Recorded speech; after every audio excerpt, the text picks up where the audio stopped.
La période d'essai s'achève.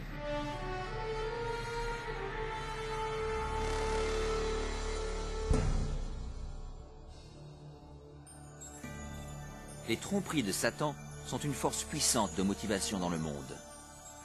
La plupart des leaders spirituels acceptent le grand imposteur ainsi que son faux système de culte.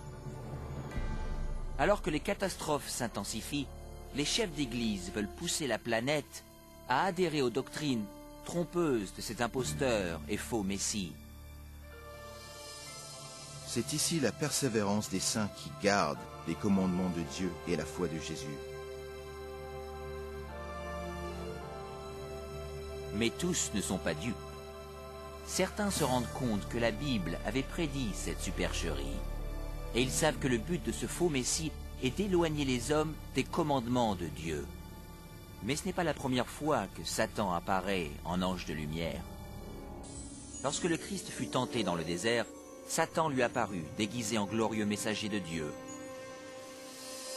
Le diable révéla sa vraie identité lorsqu'il incita Jésus à désobéir à la parole de Dieu.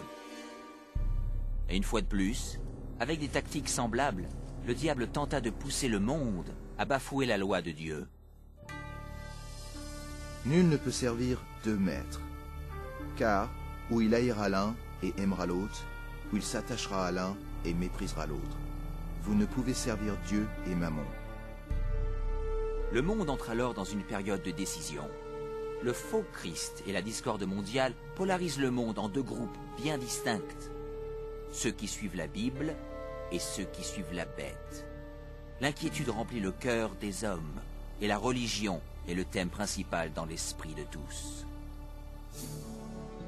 Dans les interviews à la télé et à la radio, ainsi que dans les débats, les vrais disciples de Dieu sont portés devant les leaders mondiaux où ils fournissent les raisons bibliques de leur opposition au faux système de culte imposé aux masses. Les commandements de Dieu et ce qui constitue le vrai culte sont au centre de toutes les discussions. Motivés par le Saint-Esprit et par les arguments bibliques des serviteurs de Dieu, des milliers de gens à travers le monde quittent leurs églises sans vie et prennent position aux côtés des vrais disciples de Jésus. La question, doit-on obéir à Dieu ou à l'homme? Obéir aux coutumes ou aux Écritures? Polarise le monde entier en deux blocs opposés. D'un côté, ceux qui reçoivent le sceau de Dieu, et de l'autre, ceux qui reçoivent la marque de la bête. Que celui qui est injuste soit encore injuste, que celui qui est souillé se souille encore, et que le juste pratique encore la justice, et que celui qui est saint se sanctifie encore. Ce texte annonce clairement le prochain événement lorsque chaque homme, femme et enfant prendra ses décisions d'être pour ou contre le Christ. Et les fidèles, ceux qui respectent la parole de Dieu, seront de son côté, malgré une opposition intense. Et d'un autre, ceux qui acceptent les traditions religieuses imposées par l'homme. Comme la porte de l'arche de Noé fut scellée avant le déluge, celle de la miséricorde est ainsi fermée au monde, et la grâce de Dieu n'est plus accessible. La deuxième venue du Christ est imminente. Mais tout d'abord, le monde doit subir la série de plaies la plus dévastatrice jamais endurée par l'humanité. Et j'entendis une voix forte qui venait du temple, et qui disait aux 7 anges, « Allez, et versez sur la terre les 7 coupes de la colère de Dieu. » Le premier alla, et il versa sa coupe sur la terre. Et un ulcère malin et douloureux frappa les hommes qui avaient la marque de la bête, et qui adoraient son image.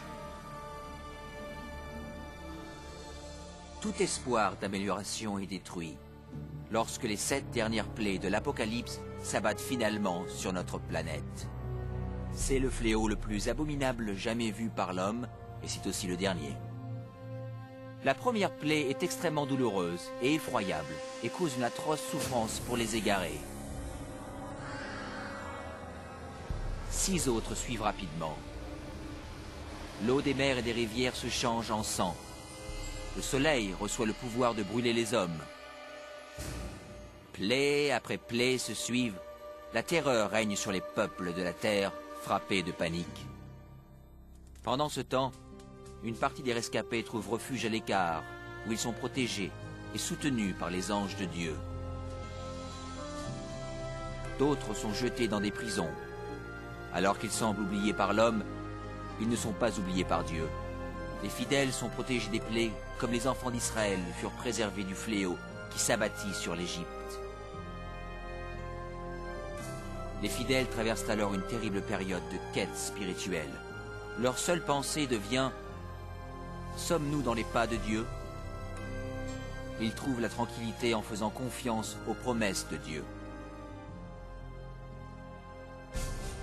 Et le dragon fut irrité contre la femme, et il s'en alla faire la guerre au reste de sa postérité, à ceux qui gardent les commandements de Dieu et qui ont le témoignage de Jésus. Convaincus par le faux Christ, les misérables égarés pensent que leur seul espoir de se débarrasser de ce fléau est d'éliminer leurs opposants.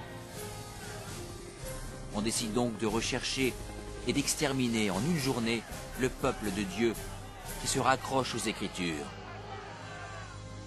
Sur le champ de bataille spirituel, ceux qui suivent les traditions de l'homme et adorent la bête affrontent ceux qui aiment Jésus et obéissent à ses commandements. Ceci est la dernière bataille d'Armageddon. La malfaisance du monde a atteint les limites de la patience de Dieu, et il est temps pour lui de secourir ses fidèles enfants.